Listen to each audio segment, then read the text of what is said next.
Welcome to Let's Talk, Real Talk with DrGG, the television show dedicated to real-life issues both in and out of the church. This is your opportunity to receive help, direction, and guidance regarding tough topics that affect us all. Join us as we bring clarity to life's most challenging subject matter with the goal of healing, educating, and inspiring. So without further ado, it's time for Let's Talk, Real Talk with DrGG.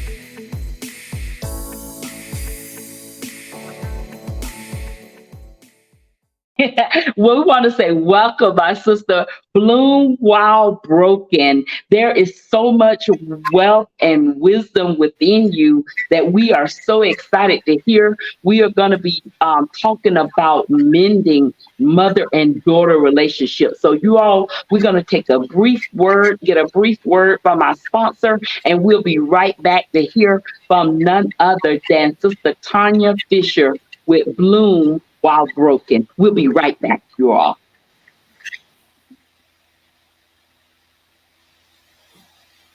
All right, we are back. We are back. We are back. Well, welcome, my sister, to Let's Talk Real Talk. We are ready to hear. We are ready to get into it.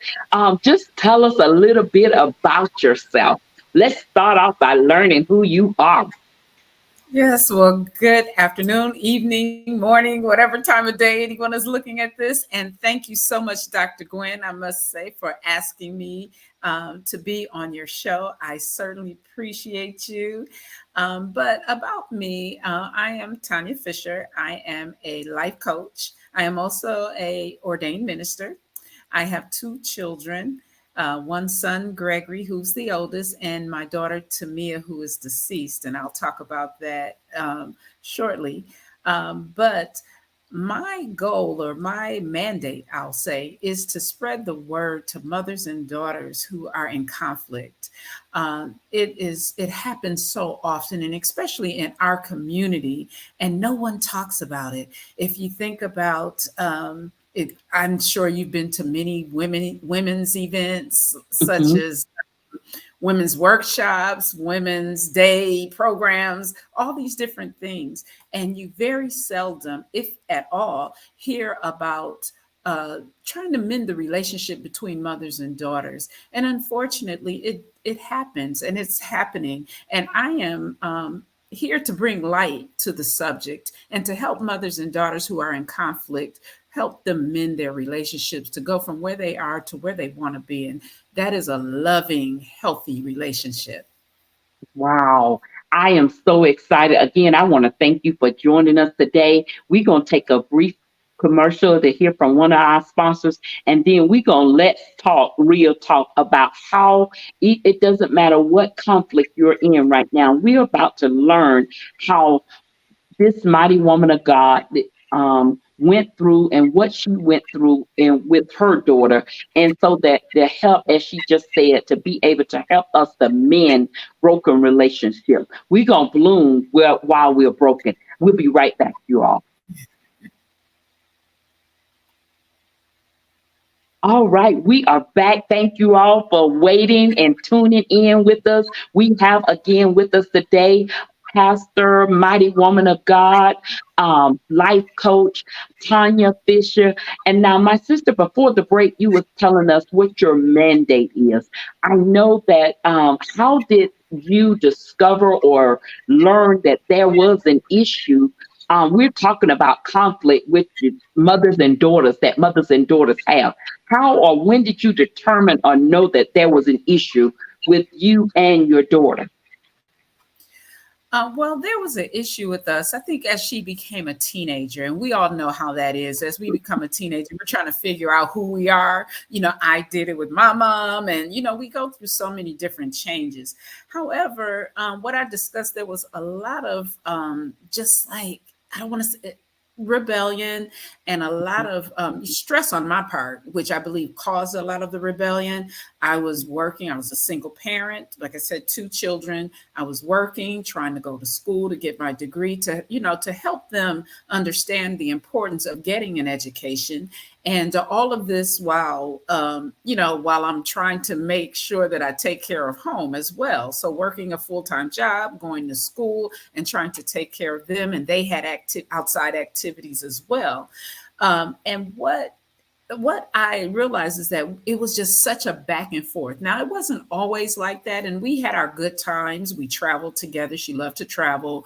And we had our good times like most mothers and daughters do. But when it was bad, it was bad. And a lot of it is due to, I would even say that it was a lot of my fault. Matter of fact, because, as mothers, we are the leaders. We are those that nurture our children. And what I learned after she passed away, and like I said, I'll talk about that. I'll get into detail about that. But I learned that I had resentment, not against her personally, but there was some resentment there all of those years. And it was because when I found out I was pregnant with her, I wasn't ready to have another child. I had one child. I wasn't ready. And I laugh at myself now. And I was like, Lord, this is crazy. I was upset about that, but I did what it took to get pregnant, right? Yeah, we often do.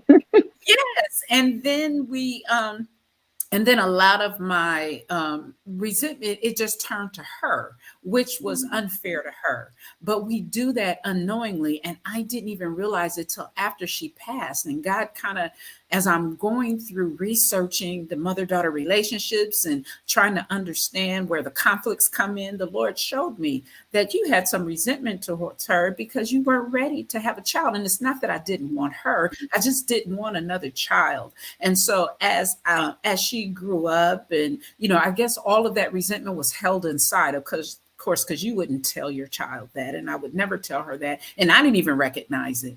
But the stress between us came about because of that. And like I said, I'm just now realizing that. And so when I hear stories, I have, many women that talk to me and come to me. And when I hear stories about their problems with their mothers and the issues that they have, and they can't get along with their mothers and their mothers being mean to them and all of that. And I've even heard stories of where mothers, don't really like their daughters, because maybe they look like their fathers or they, remind them so much of their fathers. And that relationship between the mother and father just wasn't there. And so they take it out on the children. And I don't think intentionally in most cases. In some cases, yes, maybe they do. But I honestly don't believe that it's intentional. Just like in my case, it wasn't intentional. I love it, but I wasn't ready to handle 2 children at the time. And so that stress of that all had to come out somewhere. And unfortunately, it came out towards her. And so even if you don't say it, children can feel, they feel things. Even while I had her, I know when she was born and my child cried all the time. She cried all the time. And it was because I was unhappy. And so we passed that seed, we passed that on to the seed that's within us. So whatever's going on with us as we are pregnant with our children, it is passed down children. So if you're happy and you're excited about it, or if you, like I said, just really wasn't ready to have a child, that still, all of that comes down to the child itself, even in your womb. And so when I realized that, I repented, and, even though my child is not here, I just, Lord, please forgive me, and ask her to forgive me, even, in a spiritual sense. And so what I come to realize is that we as mothers, we go through so much. We're stressed out, we work, especially for single parents, and even sometimes being married, because let's face it, a lot of the work as far as the household and the children, it falls on the mother, right? And so we're really stressed out, and some things are unintentional. We don't mean to be the way we are. It's just the circumstances of life. So my intent is to point certain things out because I didn't know and didn't realize. Then now I can see it when I coach mothers and daughters, and I can kind of point certain things out. And then I tell daughters, to realize that your mother is a human. She's a woman. She's, Mm. she had issues. She was a little girl too, and she grew up and she had problems, and she has a lot of things that may have happened to her that you don't even know about, and which is causing some of the way she relates to you. So it's a Wow. two-sided coin. It's a It two-sided is. coin. And I love what you just, that leads me to my next question. How, when you said that we don't realize how it is affecting our daughters and our sons, the way that when we are carrying them, would you Mhm. say that your relationship with your mom, how did it play, or do you think it played a role in your relationship with your daughter? I know you said you weren't ready, but when you said that, and I can, when you were speaking, I started thinking back on my own relationship with my mom. And I know my mom wasn't ready because she was 17 when she had me, you know, and it played, and I definitely wasn't ready when I had my first child. So I think it does. So do you think that your relationship with your mom had a factor or played a role into even with your raising or the way that you felt with your child? Well, my mother and I, we had a good relationship, of course, when I was a teenager, just like most teenagers. I rebelled, and I felt like they didn't know what they were talking about, her and my father. And I was raised in a home, unfortunately, where there was a lot of, like physical abuse, and my father was an alcoholic. But I say that, and when I say that, I love following up with that he was 30 years sober before he died. So I praise God for Yeah, that. praise. Yes, but during the time he drank, it was an ugly situation most times. And so my mother, she was verbally abused and even physically abused. And then one thing about it too, in addition to him being sober for 30 years, he and my mother, they became friends. So Wow. that, it's just such a blessing to see that. But I grew up under those circumstances, and you probably know as well as I know, when I was growing up, what went on in the house stayed in the house, right? Say that. So Yes. yeah, so you didn't have an opportunity to talk to anybody about it. So I acted out. I acted out and didn't even understand why I was acting out, but it was because of some of the things I experienced and seen. And so when I was about 13 years old, my parents divorced. And so, ironically enough, in my little young mind, I wanted to blame my mother. I blame my mother. You left him, and that's our father, and this and this. But and I knew what was going on, but it was just the confusion. I was young. Mm-hmm. I didn't fully understand. I mean, I knew that it was a bad situation, but you don't want to see your parents, divorce or break Mm-mm. up, because not only their lives changed, our lives changed. I have one sister, and our lives totally changed. But during that time frame, I was rebellious. I was acting out. I probably drove my mother crazy. And I got pregnant at the age of 18 with my first child. But I say that to say that my mother and I, we still have a great relationship. I apologize for a lot of the things I did, because when you have your children, you tend to understand a bit more, Yeah. what they have gone through and what they went through, and you understand those things. But my mother was very strong. She's still living, and she's a very strong woman. She, even though she, went through all the abuse, she still went to school and got her nursing degree, even against all odds. And even when her counselor at school told her that Black women don't become nurses, can't become nurses, she fought through all of that and even the abuse and everything. And she went on to get her degree. And so she was very strong, and she did well for herself. And I look at her as an example. Our relationship changed, of course, it's like after I had my child, and then I became a mother, and then I Right. understood. Yeah. But for the most part, like I said, I probably drove my mother crazy. I was the first grandchild, and then getting pregnant at Mhm. 17, and then had the child at 18. I'm sure, she wasn't happy about it. I know she wasn't. And because she had better, thoughts for my life than Yeah. just having babies and things like that. But my mother and I, we were able to talk about things, and she understood me a lot more than what I thought she did. And so I could say that my mother's the stresses sometimes cause problems with us, and I think I relate those. Me being stressed, I kind of Mhm. responded to my daughter in the ways that my mother responded to me when she was stressed, and Mm. so that kind of came. That caused some friction because I'm old school, and we got smacked, we got hit, whatever was it. Yes. That's the way it was. And I tended to follow suit in those things. But what I realized, and even then, during her teenage years, I realized that those type things, they don't work for our children now. Mm-mm. We cannot count on some of the ways. Now, I'm not saying all of the ways, but some of the ways that we were raised, it just doesn't work for these children these Mm-mm. days. And we have to be a little more understanding, allow them to talk, because growing up you didn't talk. Children were to be seen, not heard, and you didn't have a lot of leeway to express yourself or say how you felt. But I think that children today, they need a bit more understanding. We need to allow them to speak, what they're feeling, instead of just brushing it off. Oh, you'll get over it. And no, they are children too. They have feelings just like we have. And we have to allow them to express themselves. And I think a lot of that with my daughter, I didn't do. I was so busy trying to go to school, trying to work, and do all of these things that I didn't give my daughter the quality time as far as like conversation that I should have.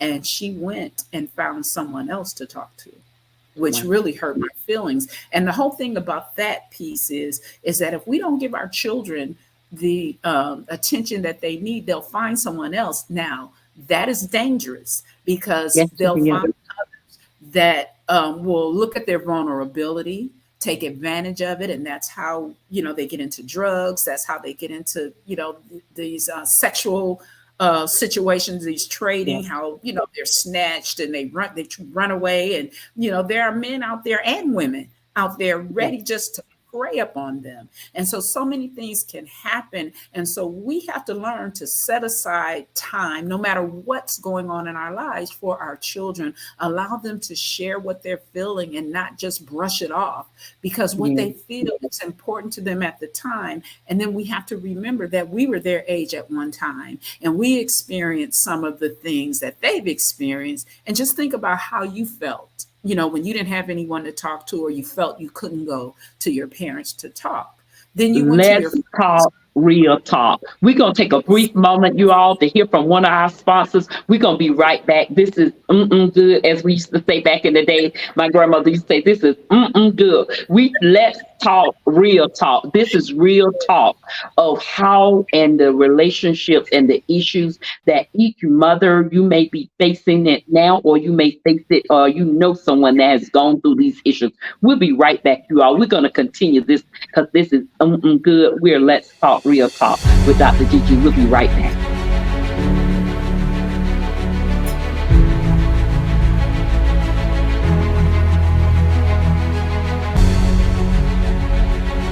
We are back. We are back with Coach Tanya Fisher.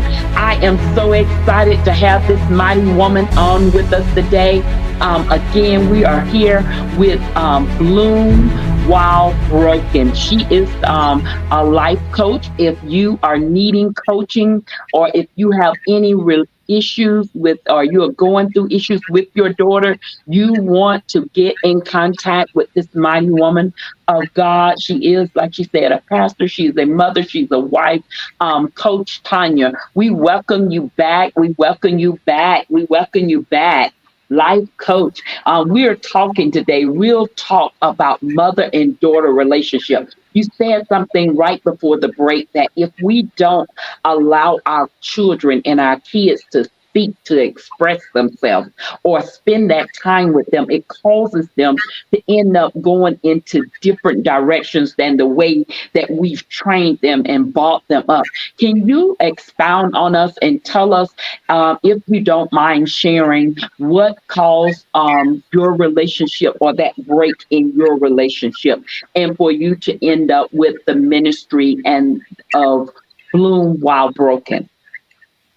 Yes, I will. My daughter and I, our relationship was, tumultuous. I mean, like I said, we had our good times. Don't get me wrong. I love my daughter and I knew she loved me, but we had a lot of, back and forth. And a lot of it is me not really taking the time to try to understand where she was coming from and what was going on with her. And unfortunately, she got into drugs, and then we found later that she had MS. She also had diabetes, so she struggled with some illnesses. And towards the end of her life, she was 35 years old when she passed. But towards the end of her life, she was getting things together. She always wanted to go to cosmetology school. She loved doing hair, makeup, and all of those things. And she always wanted to further her education. And so she was doing that. But unfortunately, she started hanging around with the wrong people again and kind of got sucked back into it. Towards the end, we got, we had our words, we got into it. Some things, had happened between us. And so I literally kicked her out of the house because she was living with me at the time, because of course, with her illnesses and things, I was trying to help her get back on her feet, because she had lived, by herself. And then when we found out that she had these illness, and not only that, she also had a mental disability. And so when she started using again, I was so hurt and brokenhearted because she was doing so well for herself. She was back in school. And so we had a big blow up. And so I literally just told her she had to leave my house and go find somewhere else to live.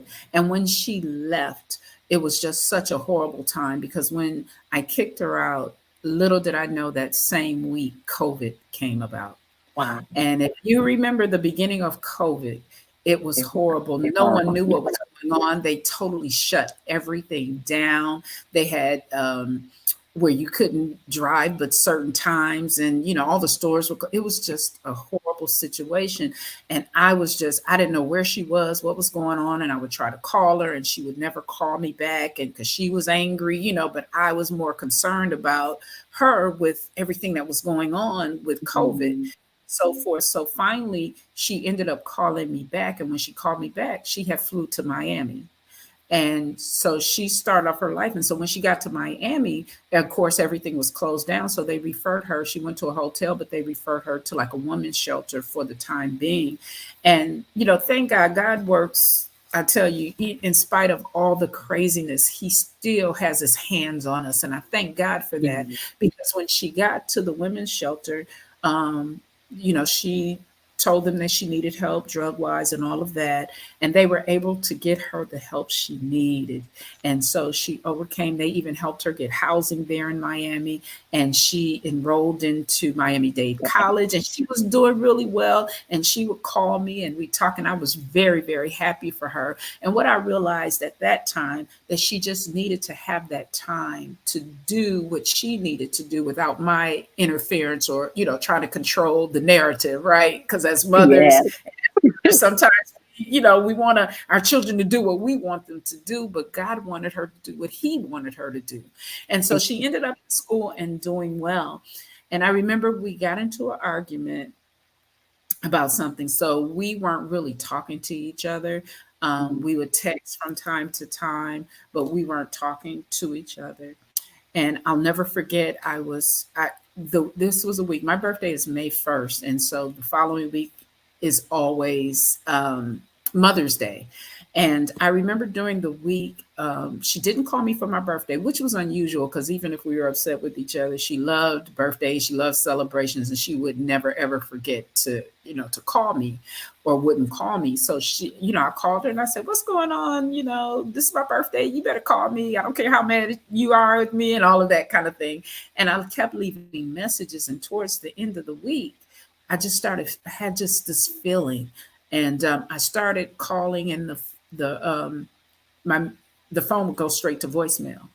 And I kept saying something is not right. And I was telling my friends, I said, something is not right, because to me, it just would not call me. And her phone is now going to voicemail. And so that weekend came about. And I mean, I literally got sick, physically sick, my stomach, my head, it was just horrible. I couldn't eat anything. And so Mother's Day came and I tried to call. She didn't call me. And I talked to my mother and I said, Mom, something is wrong. I said, because this is just not like her not to at least send a text message. Mm. And so my mother said, oh, she'll be fine, And I was like, no, Mom, I just feel something Off the different. nose. Yes. And so that next day, I mean, I was literally so sick I couldn't eat and I didn't go to work that next day. And I remember I was looking for some medication and I ran out. So I was like, okay, let me get up and go to the store. So I went to the store to get the medication. And as I was coming back into my apartment or to my housing subdivision, I saw a police car there. And I was like, that's odd. I said, well, I hope nothing, is wrong because, Yeah. you see police officers, in the area that often. And I was like, oh my God. And I just kind of said a little prayer, hope everything is okay. So I pulled into my garage. And when I got out of the car, I saw the police officer coming up the driveway. And I just knew it in my spirit that something was wrong. And all I could say to him was, please, please don't tell me something happened to my daughter. And he said, ma'am, do you know? He asked me my name and I told him, yes, that was my name. And he asked me, did I know? And before he could even get her name out, I just screamed. And then he told me that she was found in her apartment dead, laying in her bed. And I don't remember a lot after that. All I remember is just screaming and crying. And he was asking me if there was anybody I could call, and I was just trying to call, and it was like I couldn't reach anybody, and I guess I was fumbling. I don't know. It was crazy. I finally got a hold of my pastor at that time, who was in Chicago with his mother. And so he sent some of the ministers over, and I finally got in touch with my mom and my sister and my family. And it was just like a nightmare. And during that time, because of COVID, there were so many deaths that the morgue, they wouldn't even let me see her, number one, because of the condition of her body. They think she might have been there at least a week to 2 weeks. And so they wouldn't allow me to see her. So, I acted ungodly. I was just like, I got to see my daughter. And if you could imagine the shame, the guilt, the everything I felt, because we hadn't talked in 2 months. And to find out that I couldn't see her or at least touch her one last time, it was the worst. I wouldn't wish that on my enemy. I would not. I immediately, the next day, they got me a plane to Miami. My sister met me there. And we went and, went to her apartment. And it was just so much that I can't even go into it right now. But I remember not being able to see her. And then number two is that they had a backlog of bodies at the morgue because of COVID. They were still dealing with COVID. Yes. One. And so it took time for them to, pray. And I didn't, because I couldn't see her in the condition of her body. I had her cremated, but it still took time for them to do that. And it took even longer to find out how she died. It took them 3 months to find out how she passed away. So given her past and given all the things that was going on, I was praying like, Lord, please don't let her, OD, or don't let, I don't know what happened. And I was just, it was God that kept me at peace during that time, not knowing how my child passed and then not being able to see her one last time. And I remember, I know you asked the question about how did it come about, that I have this ministry of helping mothers and daughters restore their relationships. I remember after we had a memorial service for her, and I remember after all of that, and the crowd, the call stopped, the text stopped, you don't get it, and nobody's around, just me. And I'm sitting in my house in my chair, and I'm just crying out and screaming out to God, like, what am I going to do? I don't know, and I'm just really losing it, which I felt I was losing it. And I remember hearing clearly from God, he said, you will not stay in a perpetual state of grief, but you will help other mothers and daughters heal their relationships. And you will use your situation and what happened with you and Tamia to help them heal, to let them know that it could be too late if you don't do anything now. I don't have that opportunity to get my relationship straight, but others do. And so that's my message. And how Bloom While Broken came about was prior to that, prior to her death, I was walking my dogs, and there's a field, and there's like fruit trees in this field, and the Lord showed me this tree, and it was a peach tree. And I said, okay, Lord, what do you want me to, the tree? And he told me to look up, and there was a big branch that was broken, and it fell to the ground, but it was still hanging on at the top. And so he told me to look down, and when I looked down, it had blooms on it. Now, I didn't think anything that was peculiar about that, because we had recent storms. I lived in Georgia at the time, and we had recent storms. So I thought, it just probably blew over or, cracked during the storms. And so a week before, so I was like, okay. And so he said, see, you can bloom even while you're broken. And so, the minister in me is like, oh, that'll preach, And so I kind of wrote it down and just started thinking about that. And, and it would come up every now and then. But then this was probably a couple months before she passed. And so about a week before she passed, it was just in my spirit, go back to the tree. And I'm like, go back to the tree. What is with this tree? So I was obedient, and I went back to the tree, and he said, okay, you see the tree? He said, look up. I said, yes, Lord, it's still broken. He said, look down. I looked down. At this point, the broken branch was producing peaches. Even in its broken state, the flowers had disappeared, and peaches were actually growing from a broken branch. And he said to me again, see, you can bloom and even produce while you're broken. And so that's how the business name came about, because in my brokenness, I'm still healing, I'm still grieving, but I am helping others to see that you can become whole, and that you need to get your relationships right, because none of us are promised tomorrow. Never in my wildest dreams would I have thought that I would bury my child, because it's supposed to be the other way around, right? Yeah. And so never. So I put that out there, not to scare, but to get people thinking it's not worth it. It's not worth. I didn't talk to my daughter for 2 months before she passed. I carried that guilt and that blame for months, and the Lord said, no, repent, be healed, and go out and share your experience with others so that they will understand the importance of their relationships, and that they need to heal, be healthy, and do whatever it takes to mend those broken relationships. Wow. Y'all, we are out of time. If that wasn't let's talk, real talk, there is no other talk.